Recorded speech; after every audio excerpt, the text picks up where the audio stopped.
Well, UAE school students can now choose elective subjects. New academic year onwards from September, grade 11 and grade 12 pupils can pick one from two streams of courses.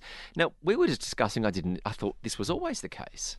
No, I mean, see, if you were in one stream, you could pick elective subjects from that particular stream, not from the other stream. Like, I was studying the sciences, so I obviously had no choice. I didn't have an option to pick anything from the commerce bit or the business bit or the art bit. No, we couldn't. Well, if you want to get more details, we thought, who do we speak to? I know. Let's get Dr. Fazal Malik, the Pro-Vice Chancellor from the Amit University in Dubai, to get more details. Dr. Malik, thank you for joining us on TSB.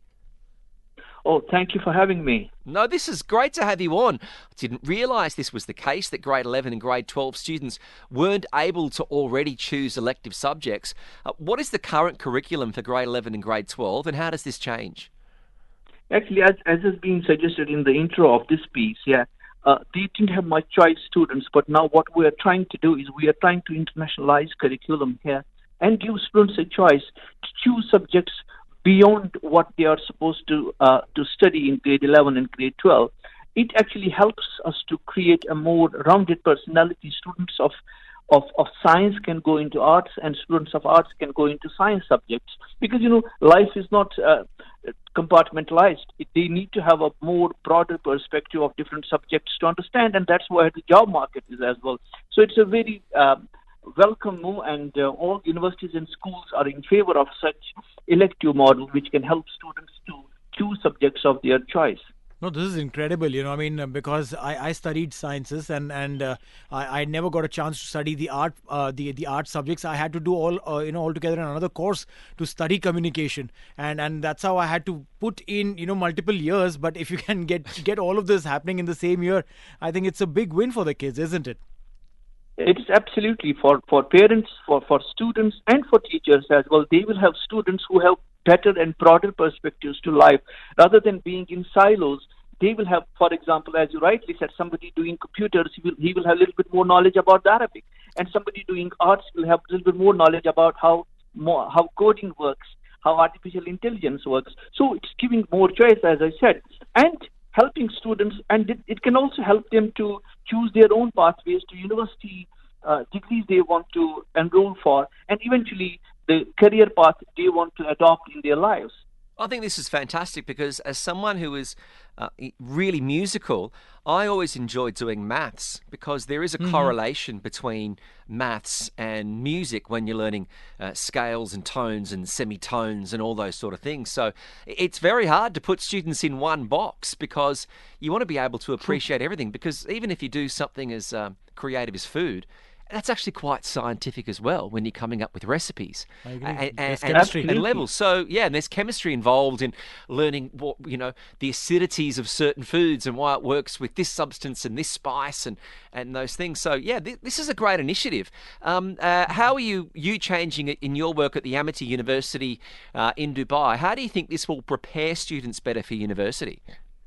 Yeah, I think it's a great initiative, and it will help students. They can make more sort of informed choices now, because they would have studied a bit of more elective subjects, which would have given them some insights into what else I can do. As you rightly said, as chemistry students will know about the food technology better than someone who comes from purely who has not studied anything about chemistry, who is an art subject. So they can come in our university. We have one of the best programs for hospitality and tourism, where they learn about the culinary art. They will have a little bit of chemistry in it. Similarly, students studying media will have understanding of how business models work. They will have done some courses in business. At university level, we already have that flexibility to offer students general education courses, which includes Arabic studies, Islamic studies, as well as environment, sustainability. But now introducing it at a school level, it actually makes life easier for the students when they come to university. I mean, we are on the subject of varied subjects that probably weren't available for us when we studied, and probably we'd have to do another course altogether to study. Dr. Fazal, if there was a subject that you had to or probably could study even now, what would that be? I mean, from students' point of view, you're asking a question, personal question to me, what I could have done. Yeah? This is a personal question to you. We want to know you, sir. Okay. Yeah. Yeah, it doesn't take me long to think about it. I would have definitely, if artificial intelligence and ChatGPT and all the AI generated things were available there, I would have done it, and I would have got 100 out of 100. Oh, here we There go. you go. Are you trying to tell me that you would have got ChatGPT to write your assignments as well? Okay, no comment Not from exactly. Dr. Fazal. No, not exactly. But actually, we should use technology, and we should use chat. We should not shy away from it. How it can be used, but education needs to change. We need to change. We have not changed in the last 100 years. ChatGPT and every new innovation and invention should help us to change the way we deliver education and curriculum. And we should now try to find new means of assessing students. Writing those long essays people can write using ChatGPT or any other software. Those days are gone now. There should be better assessments and more creative assessments. And actually, technology helps us to move and take our education system from what it was last century. Now, I think you're quite right, because there's a level of technology which has become the norm. Even if you're going out there and you think to yourself, I want to be a mechanic or I want to be a hairdresser, you still need to know how to do Instagram reels in order to promote your business. And I think this just goes to the next step of empowering students with a wider breadth of technology. And I think there's probably also a case of, if they're into arts and they're suddenly studying sciences, is there maybe an introspective look of understanding your strengths and understanding your weaknesses, and it helps develop you as an individual? That's absolutely true. If you look at how job market has changed in the last 20, 30 years, it's phenomenal. Technology, innovation, and disruptions.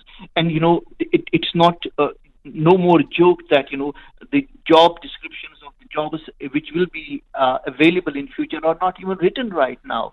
Everything is changing. Yes, of course, this whole model of providing students and giving them choice to choose where they want to go. Today, a journalist, for example, in your profession, a journalist has to be able to update his web page, do all the social media. It's as information literacy. So it's as important as financial literacy, the media literacy. So we need to have all these things together. A student cannot today say that, I'm going to be an engineer, I don't need to know how media works. Media and social media especially cannot be divorced from our profession, from our life. We are living in an age where it has become an integral part of our life and how we earn and learn. No, that's so true. You mentioned about that you cannot alienate social media from our lives. But tell me something. Are the students allowed to carry their mobile phones and use their phones in the class, or like back in the days that we had to keep our phones on silent and not take them out of the bag till the class got over? No, it depends on the class. For example, when I was teaching, say, media studies, I would love to have students have their these mobile phones or tablets in their hands, because I would give them exercises and live exercises from something which was happening. I remember long time back, 2008, I was teaching at a higher college of technology, which is a federal university here, and there was a road accident. On my way, when I was driving from home to the college in Dubai Academic City, I heard about this. And as I reached my classroom, I asked students to open the television, and when they opened the television, I then asked them to look at the latest clips which have been distributed on different social media platforms, and there was an exercise based on that. Wow. Which they could derive from their phones. So, but it depends. But if you are doing something, say, for example, teaching art history, maybe mobile phone is something which can distract you. True. You may need to focus more on a book. But, depending on the subject, yes, but it should be used as a complementary to education. It should not be banned altogether, but it should not distract as well. I take a middle path. Well, it's fantastic to get your thoughts on this. It's no surprise that as someone who's in the teaching fraternity, you're able to speak exceptionally well. So we do appreciate you, Dr. Fazal Malik, the Pro Vice Chancellor at the Amit University in Dubai. Thanks for joining us with Kitchen Neil here this afternoon. Thank you so much. Have a great evening.